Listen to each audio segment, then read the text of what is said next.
Welcome to our 5 on 5. We're pleased to be joined by Joyce Segers, a Democratic candidate for Congress. Joyce, great to see you again. Thanks a lot, Craig. All right, so here for Oregon's 2nd District, you're running for the 2nd time, is that right? Exactly. Okay, so why did you choose to get involved in the race again?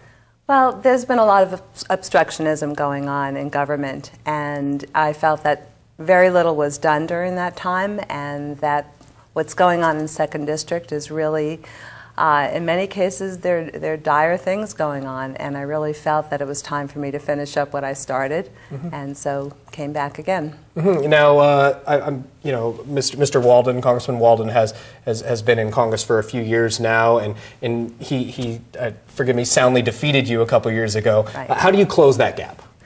Well, I think that we had a lot of learning to do from the first time, and I said the first time was dress rehearsal. This was the real thing. So we really made better use of our time. I traveled over 17,000 miles during the first election, and this time we're almost at 19 with another 4.5 weeks to go. But we're meeting the people, we're talking to people, we have social media that's working for us, we have a much better website, and I think that when I get out there, have really learned a lot and getting to the grit of what's going on in the district. Yeah, you're an Ashland resident, correct? Yes, right correct. Here in the Valley. So this is a huge district. How in the world are you? You've obviously traveled a lot of miles. How are you covering that?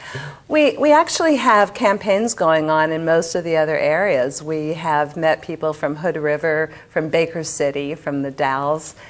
Bend, obviously, the two largest populations being Jackson County and Deschutes County, and we have asked them to work for us, and that's the only way you can cover something when you're running a grassroots campaign. Sure. Okay. Now, what things are you telling the potential voters out there? Things that you want to get done, and what you want to see changed in Washington?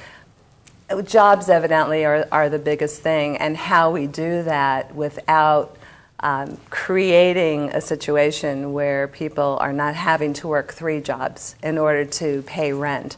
So we're looking at jobs that, a fair and living wage, there's no real identity of what that is, but we can find out based upon the cost of living what it's going to take for a family to have a real life with their children, as well as being able to work and provide for each other. So there's a lot involved in training. There's certainly jobs available immediately based on the infrastructure that's crumbling in our district, and that involves schools. It includes more roadways. So I think that there's a lot out there to push, and I'm also a major proponent of small businesses and the fact that we get to really give them an opportunity to better themselves, to grow their business.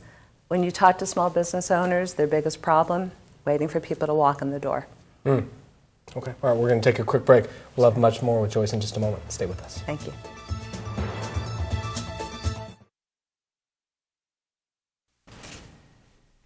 Welcome back to our 5 on 5. Again, we're here with Joyce Segers, Democratic candidate for Congress in Oregon's 2nd District. Joyce, how would your background fit your career as a congresswoman?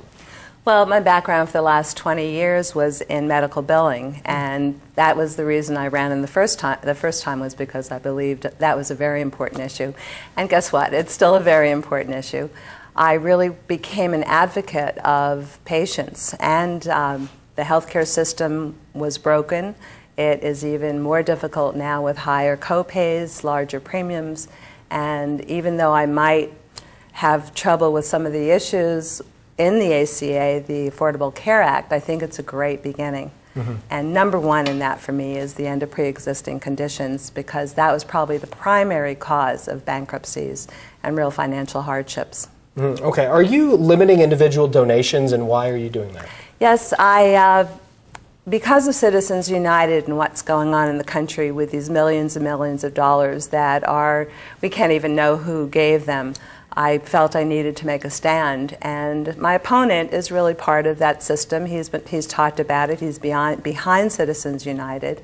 And I thought if I'm going to make a statement, it's going to be to limit to $500 per individual. The national allowance is $2,500. Okay. All right. Now, are you going to ask Congressman Walden for a debate, or have you done that? Yes, we have it in the works. We have it written out. I saw him a couple of times since that, since the first election. But in all honesty, he's very involved. He's now going to be the chairman of the National Republican Congressional Committee. and his time is really going to be spent outside the district more than it has been before.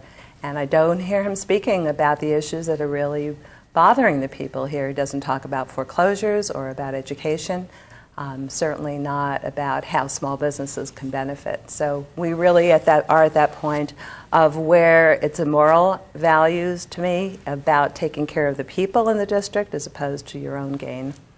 Joyce, I wish we had more time. Great to see you again. Craig, thank you so much. All right, stay with us. We'll be right back.